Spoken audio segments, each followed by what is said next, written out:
பாலியல் புகாருக்கு உள்ளான பல்கலைக்கழகத்தில் போராட்டம் நடத்திய மாணவர்கள் மீது போலீசார் தடியடி நடத்தியது தொடர்பான கூடுதல் விவரங்களை எமது பாண்டிச்சேரி செய்தியாளர் ராஜேஷிடம் கேட்கலாம். வணக்கம் ராஜேஷ், கூடுதல் விவரங்களை பதிவு செய்யுங்க. வணக்கம் ஜெனிஃபர். அதாவது புதுச்சேரி காலாப்பட்டில் மத்திய பல்கலைக்கழகம் இயங்கி வருகிறது.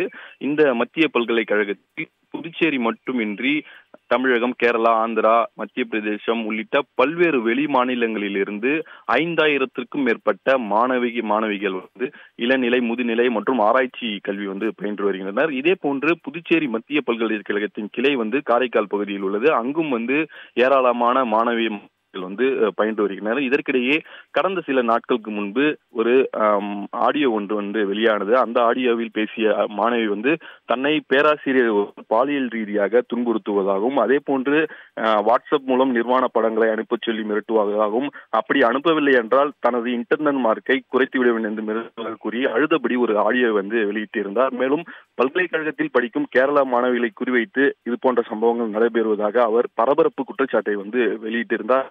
இந்த சம்பவம் மாணவர்கள் மற்றும் பெற்றோர்கள் மத்தியில் பெரும் அதிர்ச்சியை ஏற்படுத்தியிருந்தது. இது தொடர்பாக துணைநிலை ஆளுநர் கைலாஷ்நாதனுக்கும் முன்னாள் அமைச்சர் கமலக்கண்ணனுக்கு புகார் அளித்து இது மீது நடவடிக்கை எடுக்க வேண்டும் என்று வலியுறுத்தியுள்ளார்.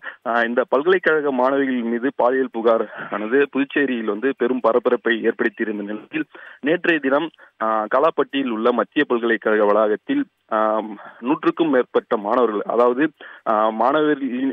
மாணவிகளின் புகார்களை மூடி மறைக்கும் பல்கலைக்கழக நிர்வாகத்தை கண்டித்தும், அதே போன்று பாலியல் புகார்களுக்கு உள்ளான பேராசிரியர்கள் மீது நடவடிக்கை எடுக்க கோரியும் துணைவேந்தர் அலுவலகத்தை 100க்கும் மேற்பட்ட மாணவிகள் முற்றுகையிட்டு தர்ணா போராட்டத்தில் ஈடுபட்டனர். நள்ளிரவு வரை மாணவிகளின் போராட்டம் தொடர்ந்தது. ஆனால் பல்கலைக்கழக நிர்வாகம் சார்பில் பேச்சுவார்த்தை நடத்த நிலையில் எழுத்துப்பூர்வமாக அவர்களுக்கு எந்த ஒரு உறுதிமொழியும் அளிக்கப்படாத நிலையில் நள்ளிரவு வரை மாணவர்கள் தங்களுடைய போராட்டத்தை தொடர்ந்தனர்.